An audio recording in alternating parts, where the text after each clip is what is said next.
नमस्कार दोस्तों। छू लो आसमान किसने रोका है और आलोक के इस संयुक्त प्लेटफॉर्म में मैं आप सभी का स्वागत करता हूं। जैसा कि आप जानते हैं, हम अर्थमेटिक एबिलिटी जो कि जवाहर नवोदय विद्यालय सिलेक्शन टेस्ट 2022 के लिए हम तैयारी कर रहे हैं, उसके तहत मैं आपको मैथ्स मतलब अर्थमेटिकल एबिलिटी या अर्थमेटिक एबिलिटी स्टार्ट करके शुरुआत से बिल्कुल एंड तक पढ़ाने जा रहा हूं, जिसमें नंबर सिस्टम की हमारी यह तृतीय क्लास है या तीसरी क्लास है। इसके पहले की 2 क्लासेस ऑलरेडी आपको मिल चुकी है। आशा करता हूँ आपने अच्छे से पढ़ा होगा, उसको रिवीजन प्रॉपर तरीके से किया होगा। ठीक है, सीट जो है ऑलरेडी आपकी ऐप पर पड़ी हुई है, वहाँ से आप डाउनलोड करिए, प्रिंट आउट लीजिए, फिर साथ में आप मेरे शुरुआत करिए। आज की इस क्लास में, इस तीसरी क्लास में मैं आपके साथ में साझा करूंगा जो भी कॉन्सेप्ट हमने अभी तक पढ़े हैं उनके क्वेश्चंस, और क्वेश्चन के माध्यम से हम समझेंगे कैसे कैसे सवाल आपके एग्जाम में पूछे जाते हैं। मैंने दोस्तों इस शीट के अंतर्गत जितने भी क्वेश्चंस नंबर सिस्टम से जवाहर नवोदय विद्यालय सिलेक्शन टेस्ट में पूछे गए हैं वो लिए हैं, और कुछ साथ ही साथ जो है प्रैक्टिस के लिए क्वेश्चन भी लिए हैं। तो चलिए शुरुआत करते हैं। ये हमारी नंबर सिस्टम की तीसरी क्लास है। इसके पहले 2 क्लासेस आपको ऑलरेडी मिल चुकी हैं, और साथ ही साथ रीजनिंग कंप्लीट मैंने करा दी, तो उसको आप ध्यान से पढ़िएगा। ठीक है, चलिए क्वेश्चन नंबर 4 से हम स्टार्ट करेंगे। इसके पहले कॉन्सेप्ट में हमने 3 क्वेश्चन ऑलरेडी लगा लिए थे, उसके बाद में चौथे नंबर के सवाल से हमें स्टार्ट करना है। देखिए क्वेश्चन में कहा है, क्या कह रहा है क्वेश्चन, ध्यान से पढ़ेंगे। क्वेश्चन मैंने दोनों ही भाषाओं में लिए, हिंदी और इंग्लिश दोनों में। ठीक है, निम्नलिखित में से कौन सा कथन सही है? Right the following statement is correct. तो इसमें राइट की जगह पे आप विच ऑफ द फॉलोइंग कर लीजिएगा, है ना। Which of the following statement is correct, मतलब उसने कहा कि भाई शून्य एक विषम संख्या है, ये स्टेटमेंट दिया है। शून्य क्या है? एक विषम संख्या है। दूसरा, शून्य एक सम संख्या है। शून्य एक अभाज्य संख्या है। शून्य ना तो विषम संख्या है और ना ही सम संख्या। 4 स्टेटमेंट है। तो मैंने दोस्तों आपको पढ़ाया था इवन नंबर्स। क्या पढ़ाया था? Even number. इवन नंबर ऐसे नंबर्स होते हैं जो 2 से डिवाइड होते हैं। मैंने आपको बताया था, जैसे 2, 4, 6, 8, 10 एंड सो ऑन।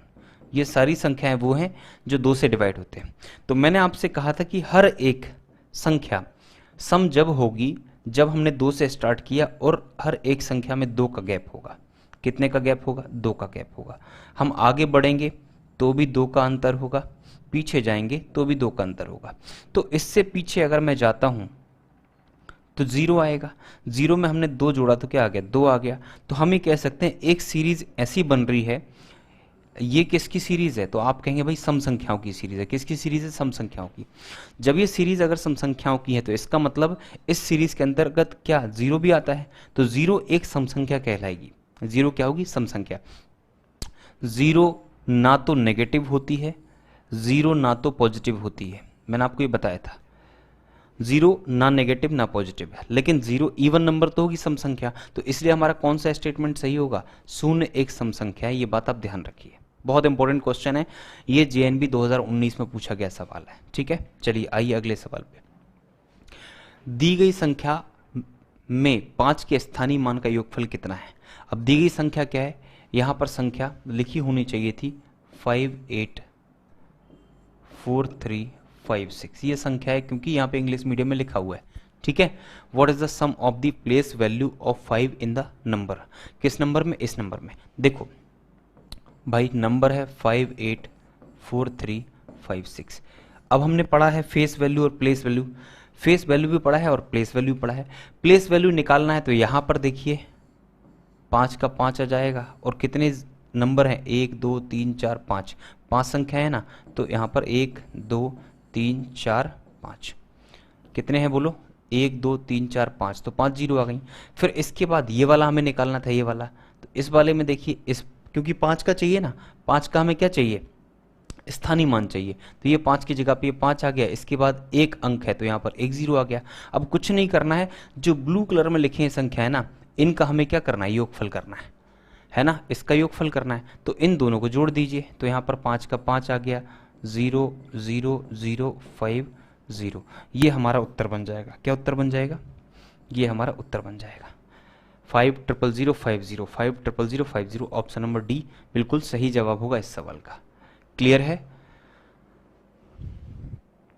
बढ़े आगे, चलिए नेक्स्ट सवाल पे आइए। सवाल नंबर 6।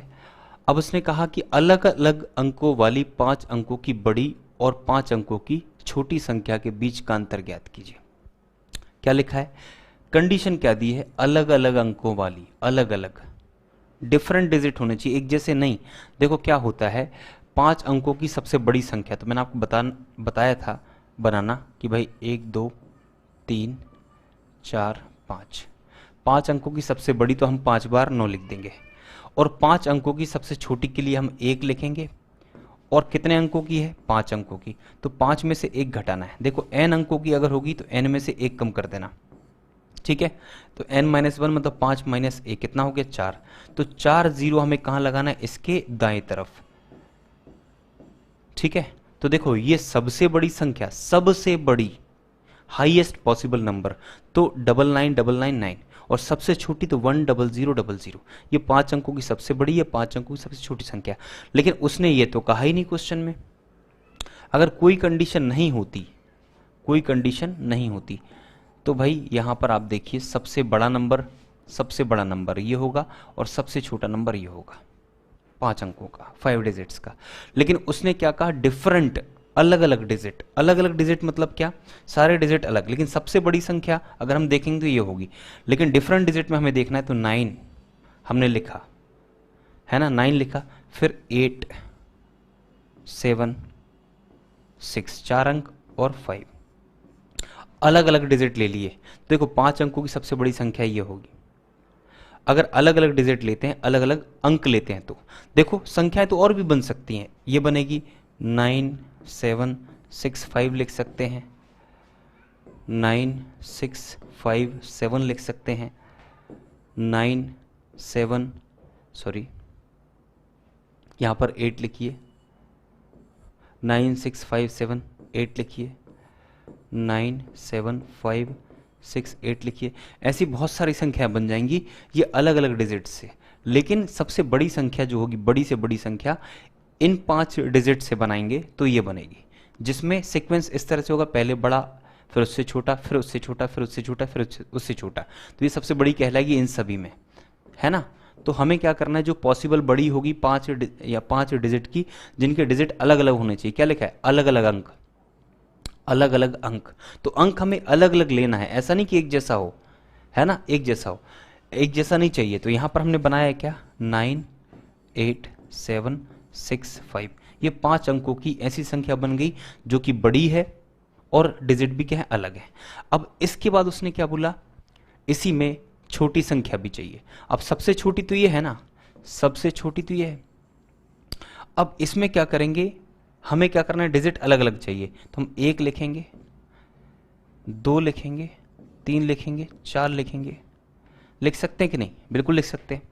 5 लिखेंगे, तो देखो भैया अगर हम 5 लिख देते हैं तो 5 तो ऑलरेडी यहां पर आ चुका है, तो अलग कैसे हुआ, इसलिए ये नहीं लिखेंगे।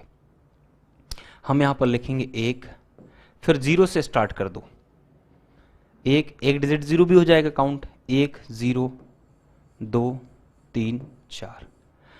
अब ये छोटी संख्या होगी, सबसे छोटी तो ये है, सबसे छोटी तो ये है, लेकिन ये छोटी कहलाएगी, ठीक है।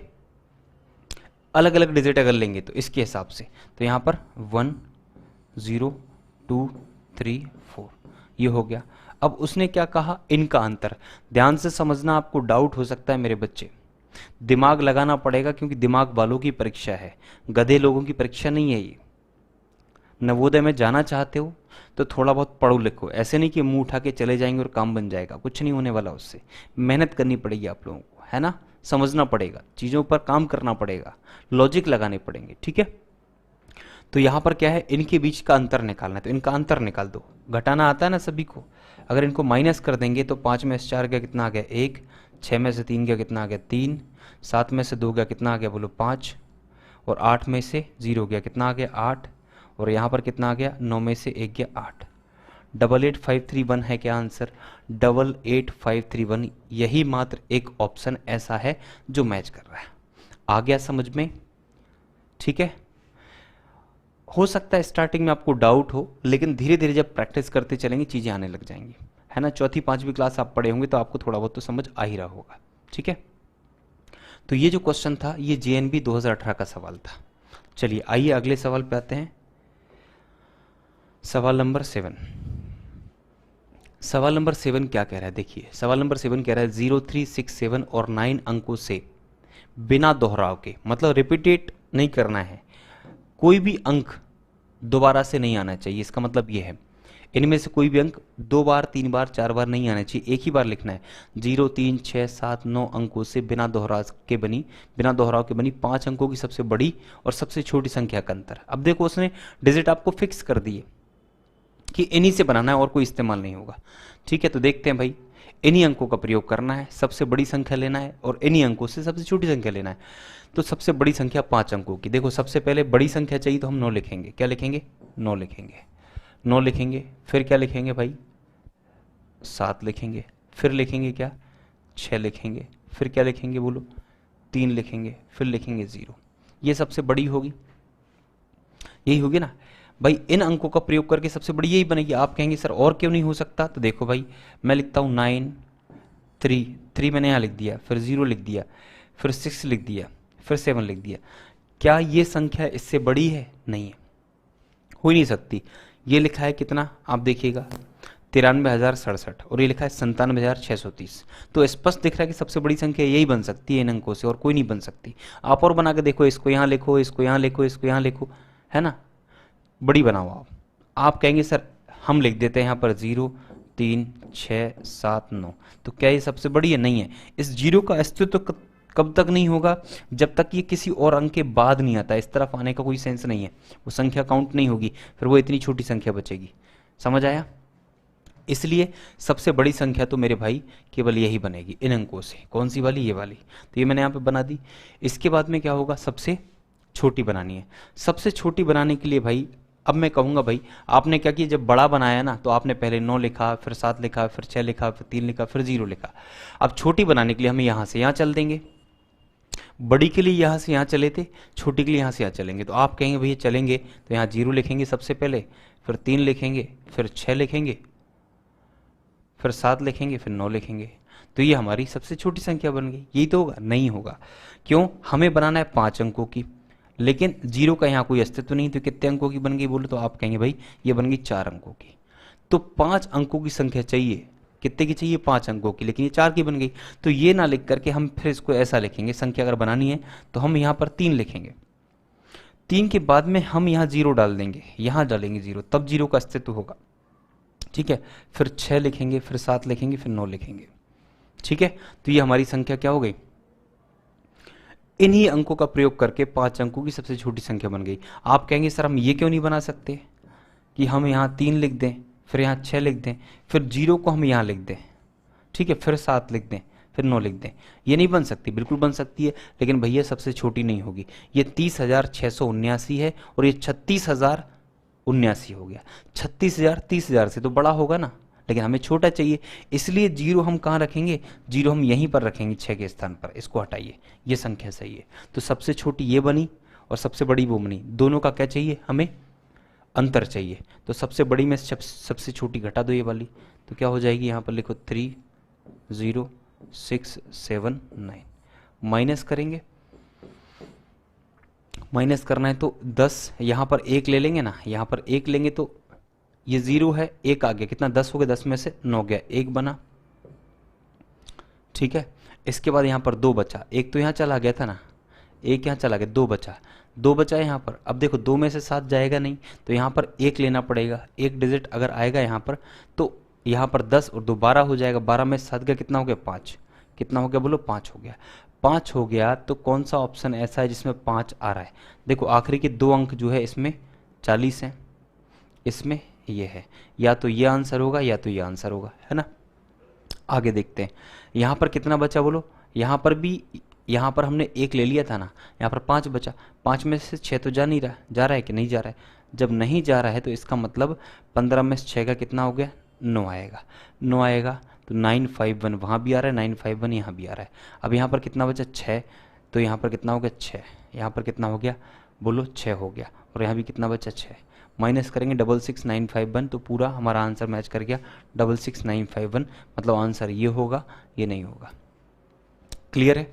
थोड़ी सी तकलीफ आपको हो रही होगी, हायर लेवल के कॉन्सेप्ट है, क्योंकि ऐसे सवाल आपके एग्जाम में आए हुए हैं और मैंने यहाँ पे उसका ईयर ऑफ द एग्जाम भी यहाँ पर लिखा हुआ है, किस साल में सवाल पूछा गया।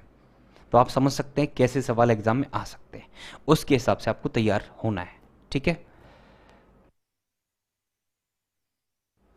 चलिए फटाफट से मैं आगे बढ़ूंगा। नेक्स्ट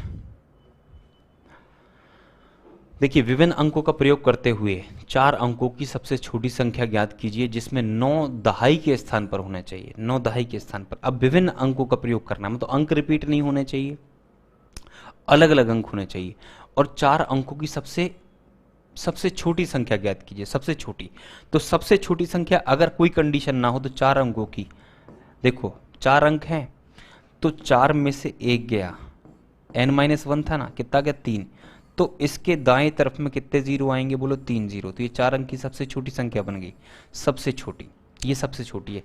लेकिन उसने क्या कहा कि 9 कहाँ चाहिए, 9 हमें चाहिए कहाँ पर, 9 कहाँ पर चाहिए, विभिन्न अंकों का प्रयोग करते हुए 4 अंकों की सबसे छोटी संख्या ज्ञात कीजिए जिसमें 9 दाही के स्थान पे हो। अब 9 यहाँ पर चाहिए, कहाँ पर, यहाँ पर चाहिए, तो हम कहते हैं भाई 1 0 9 0। एक कंडीशन तो ये हो गई, 9 दहाई के स्थान पर है। ठीक है, तो हमने क्या कर दिया, इसमें 9 ले लिया यहाँ पर 1090। लेकिन उसने क्या कहा कि अंक रिपीट नहीं होने चाहिए, विभिन्न अंक होने चाहिए, अलग अलग होने चाहिए, अलग अलग। तो यहाँ पर 2 जीरो आपको दिख रही है, 2 जीरो यहाँ पर आपको दिख रही है। ठीक है, 2 जीरो, यहाँ भी आपको अलग अलग अंक डालने हैं। तो मैं आपसे कहता हूँ कि भाई यहाँ पर 1 तो ऑलरेडी है, अब यहाँ पर 9 भी है, अब हमें यहाँ पर और यहाँ पर अंक अलग अलग लिखने हैं, अलग अलग लिखने हैं। मैं आपसे कहता हूँ अलग अंक में यहाँ पर मैं 0 ही रहने देता हूँ, यहाँ पर 0 ही रहने देता हूँ।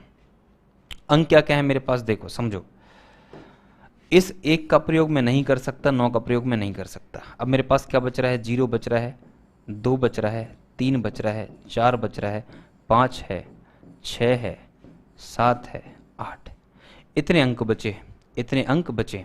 वैसे तो अंक मेरे पास एक भी है, वैसे तो मेरे पास में क्या है, 1 भी है, 0 भी है और 9 भी है, इतने डिजिट होते हैं। लेकिन चूंकि आप जानते हो दहाई के स्थान पर उसने क्या बोला है, हमें 9 चाहिए, तो 9 हम इस्तेमाल कर चुके हैं। यहाँ पर 1 रहेगी, रहेगा नहीं तो संख्या का वजूद खत्म हो जाएगा, इसलिए 1 भी रहेगा। अब मेरे पास बच रहा है सबसे छोटे के लिए, सबसे छोटी संख्या बनानी, तो इस 0 को हम यहाँ उठा करके पुट कर देते हैं यहाँ पर, तो 19 ये हो गया। फिर इसके बाद ये रखेंगे, संख्या बड़ी हो जाएगी, ये भी रखेंगे, संख्या बड़ी हो जाएगी। तो इन सब को ना रख के हम किसको रखें, हम इसको रख दें, क्योंकि 1 के बाद इसी का नंबर आ रहा है, 0 प्रयोग कर चुके, तो इसको रख दीजिए। तो देखो सबसे छोटी संख्या ये बनेगी जिसमें डिफरेंट डिजिट होंगे, एक कंडीशन, और 9 जो दाई के स्थान पर है, तो 1092 हमारा आंसर बनेगा। आई होप यू अंडरस्टैंड, मतलब आपको समझ आ रहा होगा, ऐसी मैं आशा करता हूँ, क्योंकि लॉजिक तो लॉजिक है भाई, आप खुद समझो, ये थोड़े से हायर लेवल के लॉजिक हैं। क्योंकि आप देखो जेएनबी 2018 का सवाल है ना, ये आपके एग्जाम का ही सवाल है, तो आंसर क्या हो जाएगा 1092, 1092, ऑप्शन नंबर बी। क्लियर है, क्वेश्चन को ध्यान से पढ़ना, क्वेश्चन में ही आंसर छिपा होता है। उसने देखो क्या कहा, विभिन्न अंकों का प्रयोग करना है, तो अंक विभिन्न होने चाहिए, 4 अंकों की संख्या होनी चाहिए, तो 1 2 3 4 अंकों की संख्या है, सबसे छोटी संख्या होनी चाहिए, सबसे छोटी तो ये होती है, लेकिन अंक विभिन्न चाहिए, तो अंक विभिन्न भी चाहिए, सबसे छोटी भी चाहिए। इसके बाद हमें क्या करना है, 9 जो दहाई के स्थान पर होने चाहिए, तो 9 को हमने दहाई के स्थान पर रखा, देखो दहाई, इकाई, दहाई, सैकड़ा, हजार, ये है ना, तो यहाँ पर दहाई के स्थान पर है। अंक अलग अलग चाहिए, तो यहाँ पर 1 तो होगा तभी संख्या बनेगी, अगर मैं यहाँ 0 रखूंगा ना तो संख्या 3 अंकों की बचेगी। तो यहाँ पर 1 रखा, 1 के बाद मैंने 0 रखा, फिर मैंने 2 रखा, अंक डिजिट जो है आपके डिजिट्स वो क्या हो गए, अलग अलग हो गए, सबसे छोटी हो गई, 9 दहाई के स्थान पर हो गई, और 4 अंकों की संख्या हो गई। ठीक है, सारी कंडीशन सेटिस्फाई हो गई। अगले सवाल पे आएंगे, निम्नलिखित में से किस संख्या में केवल एक अभाज्य संख्या है, केवल एक अभाज्य संख्या, इनमें से किस संख्या में केवल एक अभाज्य संख्या है। देखो उसने लिखा 40 से 50 में क्या एक अभाज्य संख्या आती है, 60 से 70 में क्या एक अभाज्य संख्या आती है, क्या 80 से 90 में एक अभाज्य संख्या आती है, क्या 90 से 100 में एक अभाज्य संख्या आती है। कौन सा ऑप्शन सही है जिसके बीच में एक अभाज्य संख्या आए। ठीक है, देखिए हम 40 से चलेंगे, 40 से चलेंगे, तो 40 के आगे देखो 41 जो होता है वो अभाज्य संख्या, मैंने अभाज्य संख्या लिखवाई, मैंने आपसे कहा था क्वेश्चन आएगा यहाँ से, 41 अभाज्य संख्या है, 43 अभाज्य संख्या है, 47 अभाज्य संख्या है, और इसके बाद क्या है यहाँ पर 50। तो देखो 40 से 50 की रेंज में कितनी संख्याएं आती हैं अभाज्य? 3 आती हैं। उसने क्या कहा? एक अभाज्य संख्या, तो ये वाला आंसर नहीं है हमारा। ठीक है, फिर हम आते हैं किसके बीच में? 60 से 70 के बीच में। 60 से हम चलना स्टार्ट करेंगे। 61 अभाज्य होता है, लिखाया हुआ देख लेना अपनी कॉपी में। 61 होता है, 67 होता है, 62, 63, 64, 65, 66 नहीं होता, 69 भी नहीं होता। केवल 2 ही संख्याएं होंगी किसके बीच में? 60 से 70 के बीच में। लेकिन उसने कहा हमें एक चाहिए, तो इसका मतलब हमारा ये वाला आंसर भी नहीं है। 60 से 70 के बीच में 2 संख्याएं होती हैं अभाज्य। ठीक है, फिर हम तीसरे ऑप्शन पे आएंगे। क्या है? 80 से 90। अगर मैं 80 से आगे बढ़ूंगा तो 81 तो होगा नहीं, क्योंकि 9 नाम 81 9 से कटता है। 82 भी नहीं होगा, 83 हो जाएगा, 83। देखते हैं 83 होगा कि नहीं होगा, बोलो। 83, 83, और क्या होगा बोलो? 8 7 7 8 15, ये नहीं होगा, 87। 89 हो जाएगा, 89। तो यहाँ भी कितनी संख्याएं बोलो? आप कहेंगे भाई 80 से 90 में 2 संख्याएं होती हैं भाज्य। कितनी होती हैं? 2 संख्याएं भाज्य होती हैं। 81 नहीं होगा, 82 नहीं होगा, 83 होगा, 84 नहीं होगा, 85 नहीं होगा, 86 नहीं होगा, 87 नहीं होगा, ठीक है, 88 नहीं होगा, 89 हो जाएगा। तो ये भी सेटिस्फाई नहीं कर रहा है। इसका मतलब अब हमारे पास एक ही ऑप्शन बच रहा है, इसे हम चाहे तो टिक करके आगे बढ़ जाएं, अदरवाइज आप देख लो एक बार क्या होगा बच्चे। देखो 90 से हम आगे बढ़ेंगे, 91, 92, 93, 94, 95, 96, 97। मैंने आपको लिखाया होगा 97, 97। ठीक है, 90 से 100 के बीच में केवल और केवल एक ही संख्या होती है अभाज्य। क्या होती है? 97। इसलिए हमारा आंसर कितना हो गया? आंसर हो गया 90 से 100, मतलब डी ऑप्शन। केवल यहाँ पर एक अभाज्य संख्या आती है, बाकी इनमें क्या है? इसमें 3 अभाज्य संख्या है, इस लाइन में 2 है, इस लाइन में 2 है। तो ऐसे ऐसे सवाल आपसे पूछ लिए जाते हैं। ठीक है, चलो सवाल नंबर 10 पे आइए। सबसे छोटी संख्या कौन सी है? इनमें बताओ सबसे छोटी संख्या कौन सी, जल्दी से बताओ फटाफट। सबसे छोटी, देखो भैया सबसे छोटी सब में 7 है। सब में क्या है? 7 है, सब में 7 है। अब देखो भाई इसमें इसके बाद जो संख्याएं आएंगी यहां पर तो डिजिट छोटे से बड़ा आना चाहिए, मतलब 0 1 2 3 4 5 ऐसे सीक्वेंस में जो आएंगे डिजिट्स ना, वो क्या होंगे? छोटी संख्या को रिप्रेजेंट करेंगे, है ना।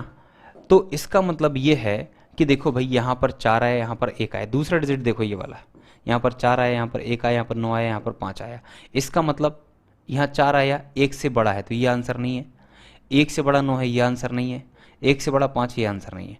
तो हम कहेंगे भाई 7130 हमारी क्या है? सबसे छोटी संख्या। मतलब छोटे से बड़ा डिजिट आना चाहिए। मतलब कहने का ये है मेरा, देखो समझने का प्रयास करो। सभी में 7 है, 7 तो बराबर हो गया ना, लेकिन सबसे छोटी संख्या पूछा उसने। यहां पर 4 है, यहां पर 1 है, यहां पर 9 है, और यहां पर 5 है। तो देखो इनको ही देख लो, 71, 74, 79 और 75। इनमें सबसे छोटा कौन सा है? आप कहेंगे ये वाला सबसे छोटा है। इसका मतलब इसको छोड़ दो, इसको छोड़ दो, इसको छोड़ दो, बाकी आप फिर पूरी संख्या देख लो, ये वाला हमारा आंसर हो जाएगा। ठीक है, इसमें क्या है? 13 है। जब पहले ही ऑलरेडी क्या हो चुकी है? बड़ी हो चुकी, तो बाद में छोटी होनी जाएगी, इसलिए हमारा आंसर क्या होगा? ये वाला हो गया। मतलब हम कह सकते हैं ऑप्शन नंबर बी। ठीक है,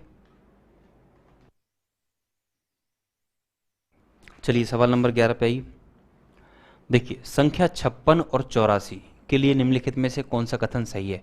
56 और 84 के लिए निम्नलिखित में से कौन सा कथन सही है? ये 2016 का सवाल है जेएनबी का, है ना।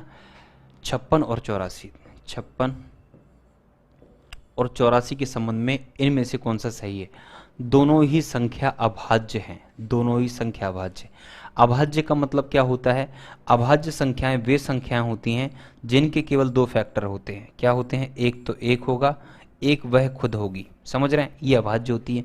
अगर ऐसा इनके साथ होगा तो दोनों अभाज्य हो जाएंगे। देख लेते हैं भैया, देखो ये 56 जो है वो 1 से कटता है, 56 2 से भी कट रहा है, 56 4 से भी कट रहा है, 56 7 से भी कट रहा है। इसका मतलब 3 से ज़्यादा, या हम कह दें कि 3 या 3 से ज़्यादा, मतलब 2 से ज़्यादा यूजुअली, या तो 3 हो या तो 3 से ज़्यादा हो। फैक्टर अगर होगा तो ये संख्याएं अभाज्य नहीं होती, क्या हो जाती भाज्य। इसका मतलब जब ये भाज्य है तो ये भी भाज्य है ना, भाज्य है, तो संख्याएं भाज्य तो हैं, ये तो बात कन्फर्म है, ये दोनों संख्याएं भाज्य हैं, मतलब ये वाला आंसर नहीं हो सकता, अभाज्य वाला नहीं हो सकता। दोनों संख्याएं क्या है, सह अभाज्य। अब दूसरा ऑप्शन क्या बोल रहा है, दोनों संख्याएं क्या है, सह अभाज्य। अब सह अभाज्य मतलब को प्राइम की हमने बात क्या कही थी आपसे कि अगर दोनों संख्याओं का एचसीएफ 1 होगा, मतलब ये संख्या 1 से कट रही तो ये संख्या भी 1 से कटेगी, उससे बड़ी किसी संख्या से नहीं कटेगी। अब मैं आपसे कहता हूँ भैया ये संख्या 2 से कट रही है क्या, तो आप कहेंगे कट रही है। ये संख्या 2 से कट रही है, बिल्कुल कट रही है। इसका मतलब ये वाली कंडीशन तो पहले ही फेल हो गई ना, 1 से कटने वाली बात तो खत्म हो गई। 2 से भी कट रही है तो 4 से भी कट रही है, इसका मतलब इनका एचसीएफ 1 नहीं 1 से ज़्यादा भी है एचसीएफ, इसलिए ये संख्याएं सह अभाज्य नहीं है, तो ये वाला ऑप्शन भी गलत हो गया। अब देखो दोनों संख्याएं 14 का गुणज हैं, दोनों संख्याएं 14 का गुणज है, मतलब कहने का ये 56 और 84।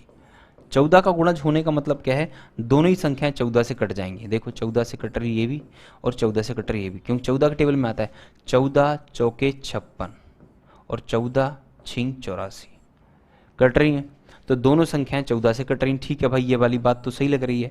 दोनों ही संख्याएं विषम है। अरे भाई दोनों ही संख्याएं विषम क्यों होंगी, विषम संख्याएं वे होती हैं जिनमें 2 से भाग नहीं जाता, 2 से तो इसमें भी भाग जा रहा है और 2 से इसमें भी भाग जा रहा है, इसलिए दोनों संख्याएं विषम नहीं है। ये वाला आंसर भी गलत हो गया। इसका मतलब केवल एक ही कंडीशन हमें सही दिख रही है कि दोनों संख्याएं 14 गुणज है, मतलब दोनों संख्याएं 14 से कट रही हैं। क्लियर है, बन जाएगा, बहुत आसान सवाल था। चलो अगले सवाल पे आओ। सवाल नंबर 12। सवाल नंबर 12 कह रहा है संख्या 11 और संख्या 21 के लिए निम्नलिखित में से कौन सा कथन सही है। ये 2015 का सवाल है जेएनबी का। ठीक है, देखो संख्या 11 और संख्या 21 के लिए कौन सी बात सही है। यहां पर लिखो आप 11 और यहां पर आप लिखो क्या 21। देखते हैं कौन सी बात सही है। स्टेटमेंट पढ़ते हैं, दोनों ही संख्याएं भाज्य हैं, दोनों ही संख्याएं भाज्य। भाज्य संख्याओं का मतलब क्या होता है, भाज्य संख्याएं वे होती हैं जिनके 2 से अधिक फैक्टर्स होते हैं। 11 संख्या के 2 फैक्टर हैं, एक और एक खुद 11। ऐसी संख्याएं जिनके ऐसे फैक्टर्स होते हैं कि एक तो एक होगा एक भी खुद होंगी, तो वह संख्या क्या होगी, अभाज्य। वह संख्या क्या होगी, अभाज्य। ये क्या है, अभाज्य, ये तो अभाज्य है। 21 की बात अगर करें तो 21 के फैक्टर्स देखो, एक है, 3 से 3 7 21, 7 है और एक वो खुद हो जाएगी, तो 4 फैक्टर हैं, तो ये तो अभाज्य है और ये संख्या क्या है, भाज्य है ना। अभाज्य के 2 ही फैक्टर होते हैं और 2 से ज़्यादा फैक्टर अगर होंगे तो वो भाज्य हो जाएगी, ये तो बताया था मैंने लास्ट क्लास में। तो इसका मतलब दोनों ही संख्याएं भाज्य हैं, ये बात तो भाई गलत हो गई, क्योंकि एक अभाज्य हो रही है और एक भाज्य हो रही है। ठीक है, दोनों संख्याएं सम संख्याएं, सम संख्याएं दोनों है नहीं, क्यों, क्योंकि ये 2 से नहीं कट रही है और ये भी 2 से नहीं कट रही। सम संख्याएं हमेशा 2 से कटती हैं, तो इसलिए ये बात भी गलत हो गई। दोनों ही संख्याएं सह अभाज्य संख्याएं। सह अभाज्य होने का मतलब देखो, एक अभाज्य है और एक तो यहां पर भाज्य आई थी। अब सह अभाज्य होने के लिए कंडीशन कौन सी सेटिस्फाई करनी चाहिए, सह अभाज्य होने के लिए कंडीशन वो होनी चाहिए कि दोनों संख्याएं एक साथ कटेंगी और किससे कटेंगी, एक से कटेंगी, मतलब इनका एचसीएफ केवल 1 होगा, उसके अलावा और कुछ नहीं होगा। तो मैंने कहा 1 से 11 भी कट रहा है, 1 से 21 भी कट रहा है, एक के अलावा कोई ऐसी संख्या जिससे दोनों कट रहे हो नहीं कट रहे, नहीं कट रहा है, केवल 1 से कटेंगे, और केवल 1 से कटेंगे तो वे संख्याएं जो दोनों आपस में 1 से कटेंगी, इसके अलावा किसी और से नहीं कटेंगी, क्या कहलाती हैं, सह अभाज्य। लास्ट क्लास में बताया था, अगर ध्यान से पढ़ा है तो क्या होंगी, सह अभाज्य संख्याएं। देखो याद करने में आपको समय लगेगा, दिक्कत भी पड़ेगी, आलस नहीं खाना, मेहनत करना, तभी एग्जाम निकलेगा, अदरवाइज नहीं निकलेगा। ठीक है, तो सह अभाज्य, तो दोनों ही संख्याएं क्या है, सह अभाज्य। ये वाली बात हमको सही लग रही है। दोनों ही संख्याएं 3 का गुणज है। 3 का गुणज होने का मतलब क्या है, 3 का गुणज होना मतलब 3 से कट जाना। क्या 3 से कट रही हैं, नहीं कट रही, तो इसलिए ये वाली बात भी गलत हो गई। तो एक ही आंसर सही है, आंसर है सी। ऐसे आपको कॉन्सेप्ट अगर अच्छे से याद है ना, तब जाके आप ऐसे सोच पाओगे। ठीक है, और ये हमेशा काम आने वाली चीजें हैं आपकी। चलिए नेक्स्ट पे आइए, 13, सवाल नंबर 13। 2 अंकों की सबसे बड़ी अभाज्य संख्या बताइए क्या होगी।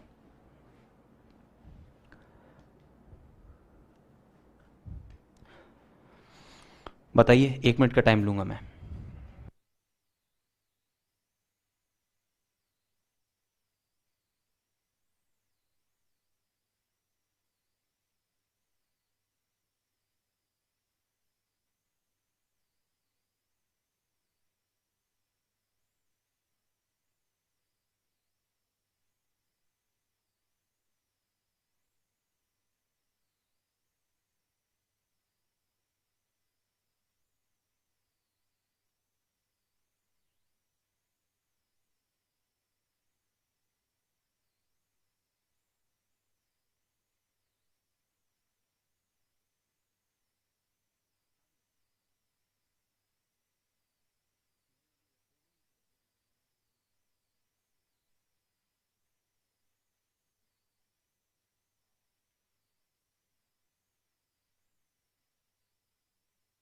चलिए, क्या बोला उसने, 2 अंकों की सबसे बड़ी अभाज्य संख्या। देखो ऑलरेडी मैं आपको बता चुका हूं कि ये संख्या जो है ना, ये संख्या अभाज्य नहीं है, ये संख्या भी अभाज्य नहीं है, ये संख्या भी अभाज्य नहीं है। इसके पहले एक सवाल आया था, हमने पढ़ा था ना कि भाई 90 से 100 के बीच में कितनी अभाज्य संख्याएं होती हैं, तो मैंने आपको बताया था अभी थोड़ी देर पहले कि एक ही होती है। और एक ही होती है मतलब क्या होती है, बोलो 97 होती है। अरे पढ़ा था ना, देखो इधर कहीं पढ़ा होगा।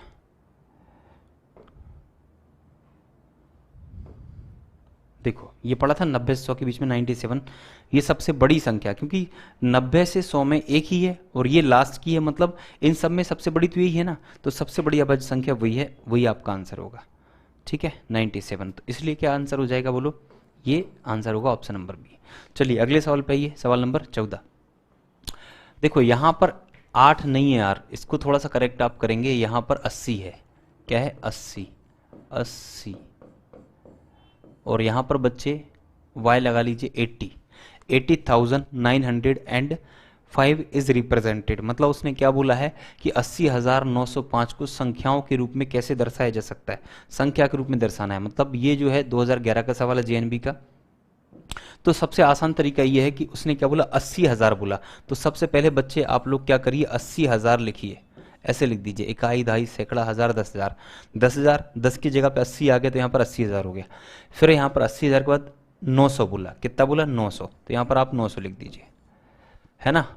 80,000, 80,905 ये हो गया। अब 5 की जगह पे 5 लिख दीजिए ऐसे। 80,905 को कैसे लिखना है, इनको जोड़ दीजिए, तो 80,905 है ना, ऐसे जोड़ेंगे ना, यहाँ से ये इसमें जुड़ जाएगा, ठीक है, ये इसमें जुड़ जाएगा, ये इसमें जुड़ेगा, ये इसमें जुड़ेगा, ये इसमें जुड़ेगा, ऐसे करके आ जाएगा 80,905 ये बनेगा। तो यहाँ पर देखो 80,905 ये बन रहा है ना, ऑप्शन नंबर बी, ये आपका आंसर होगा। बहुत आसान तरीका लिखने का, ठीक है। चलो अगले सवाल पे आइए, सवाल नंबर 15। 16,08,13 क्या है सवाल, 16 लाख।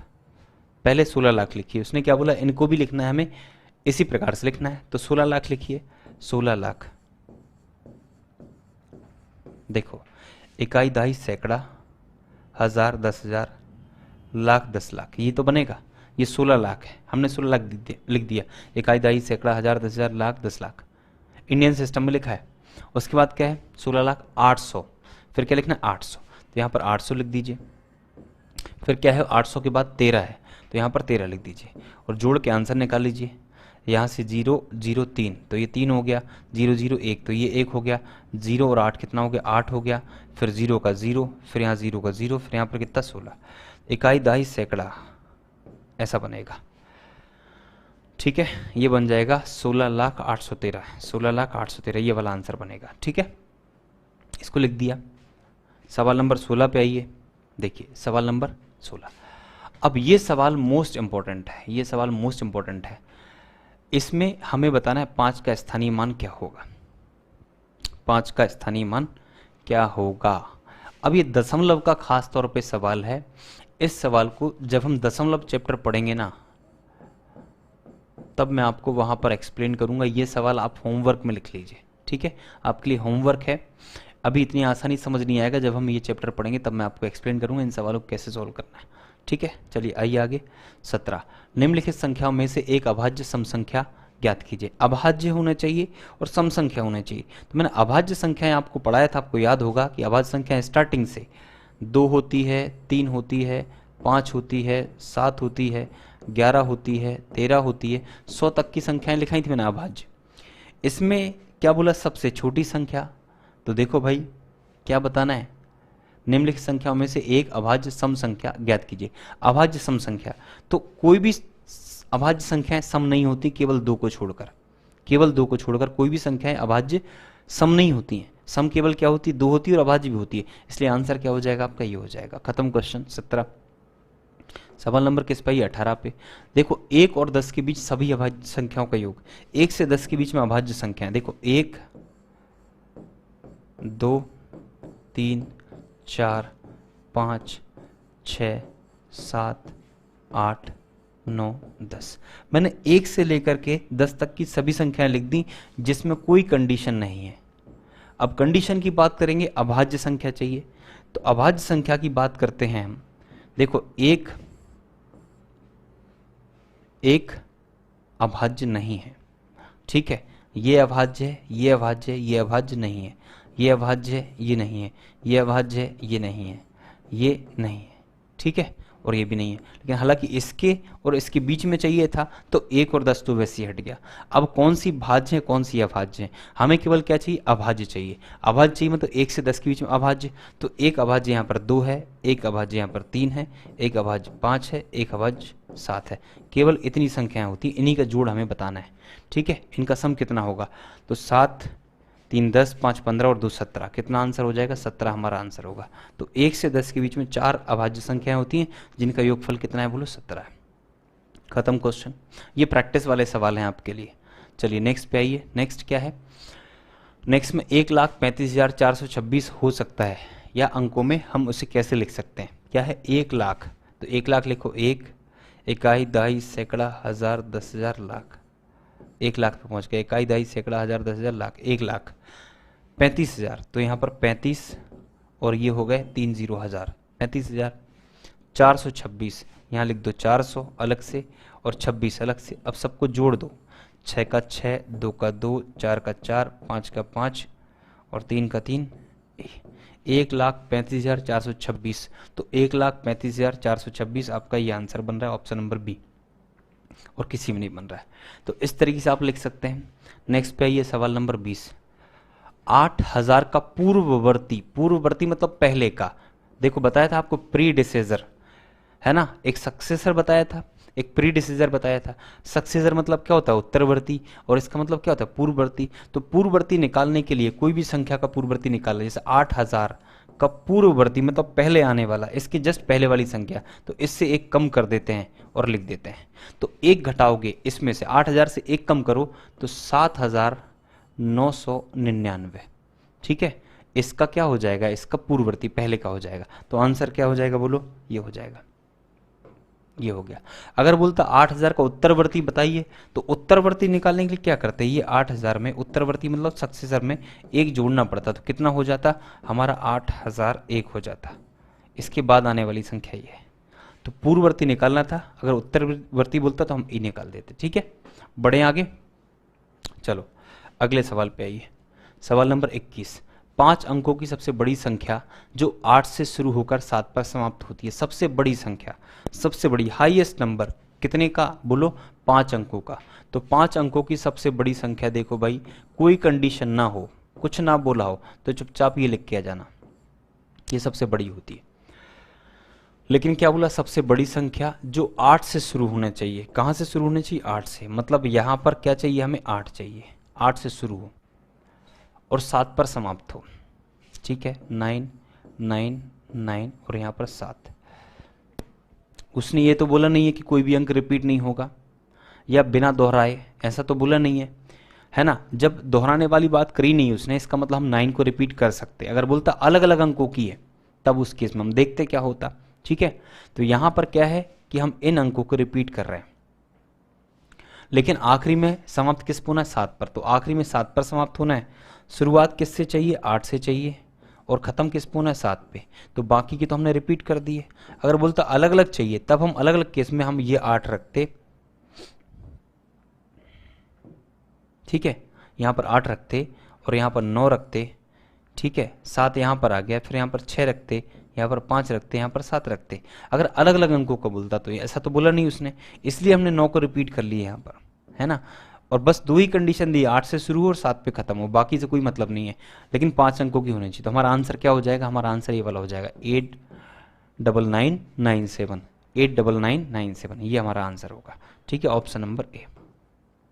बार बार प्रैक्टिस भी करना है ना, इतना आसान नहीं होगा, थोड़ा सा मुश्किल होगा, शुरुआत है आपकी तो दिक्कत होगी। चलिए सवाल नंबर 22, 4 अंकों की कुल कितनी संख्याएं होती हैं। देखो 4 अंकों की, 4 अंकों में कुल कितनी संख्याएं होती हैं, 4 अंकों की।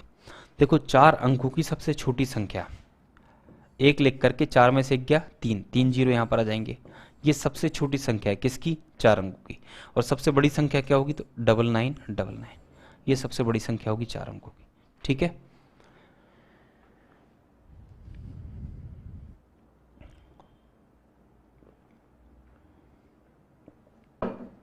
चलो ये सबसे छोटी, ये सबसे बड़ी।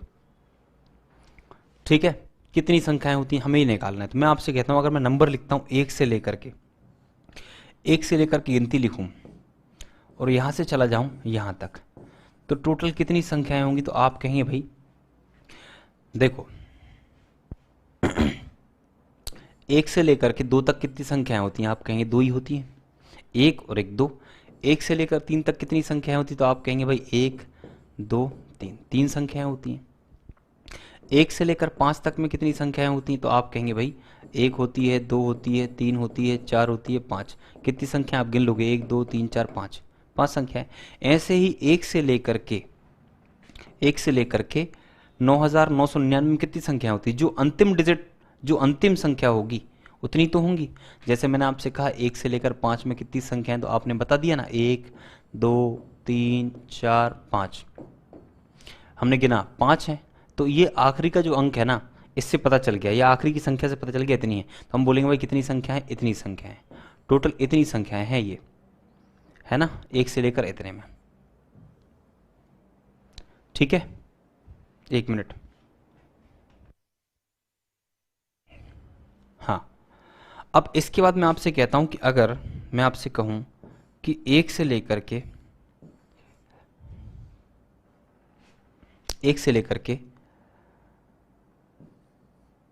999 में कितनी संख्याएं होंगी, तो आप कहेंगे भाई 1 से शुरुआत की है हमने, तो यहां तक कितनी संख्याएं होंगी, 999 ही होंगी। और जस्ट इसके बाद हम बढ़ेंगे, एक अगर जोड़ देंगे ना 999 में, तो क्या बन जाएगा, 1000। मतलब 4 अंकों की संख्या पे हम पहुंच जाएंगे। कितने पर, 4 अंकों की संख्या पर 1000। 999 में एक जोड़ा तो 1000 हो गया। अब यहां से जो शुरुआत हुई है ना, यहां शुरुआत हुई है, तो ये संख्या 1000 है, मतलब ये 4 अंकों की सबसे छोटी संख्या है, 4 अंकों की सबसे छोटी संख्या। फिर इसके बाद कौन सी आएगी, 1001 आएगी। इसके बाद क्या आएगी, 1002 आएगी।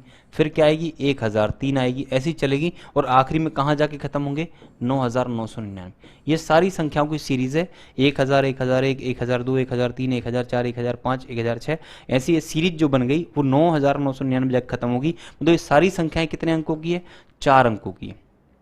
तो 4 अंकों की कुल कितनी संख्याएं ये बताना है। तो मैं आपसे कहता हूं भैया कि अगर इसके पहले जो आया है वो कितना है, 999। इसके पहले क्या है, 998। इसके पहले क्या है, 997।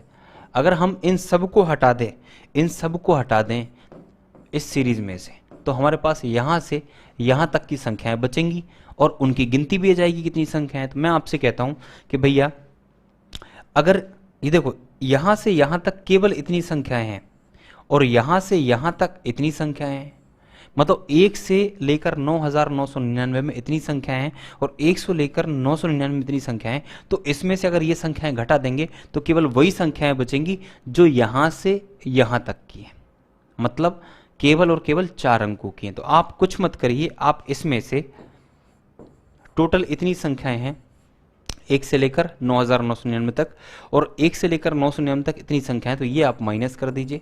तो हमारे पास केवल इतनी संख्याएं बचेंगी, मतलब 9000, मतलब 9000 संख्याएं होंगी जो कि यहां से लेकर यहां तक हैं, केवल 4 अंकों की। तो 9000 हमारा आंसर हो जाएगा।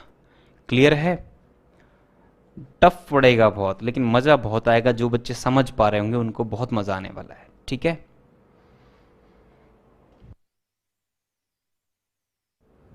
चलिए अगले सवाल पे आऊँगा, सवाल नंबर 23। देखो 16 से कम सभी विषम संख्याओं का योग होगा। 16 से कम विषम संख्याएं, विषम विषम विषम है ना, 16 से कम। तो देखो भैया पूरी संख्याएं लिख दो 16 तक, 1 से लेकर 1 2 3 4 5 6 7 8 9 10 11 12 13 14 15 15 16। ये सब संख्या है, लेकिन उसने क्या कहा, विषम चाहिए केवल, विषम। तो ये विषम नहीं है, सम है, इनको छोड़ दो, सम हटा दो इसमें से, ये सारी की सारी क्या है, सम है। उसने कहा 1 से लेकर 16 के बीच में या 16 से कम, 16 से कम विषम, सॉरी 16 से कम। तो 16 से कम विषम देखो यहां पर 1 2 3 4 5 6 7 8 इतनी संख्याएं हैं। इन सभी का क्या बताना है, योगफल बताना है। तो जोड़ दो भाई, देखो 1 और 15 कितना हो गया, 16। तो 1 16 ये बना, फिर 3 और 13 कितना हो गया, 16 ये बना, फिर यहाँ पर 5 और 11 कितना बना, 16। फिर ये बच गई 2, 9 और 7 कितना हो गया, 16।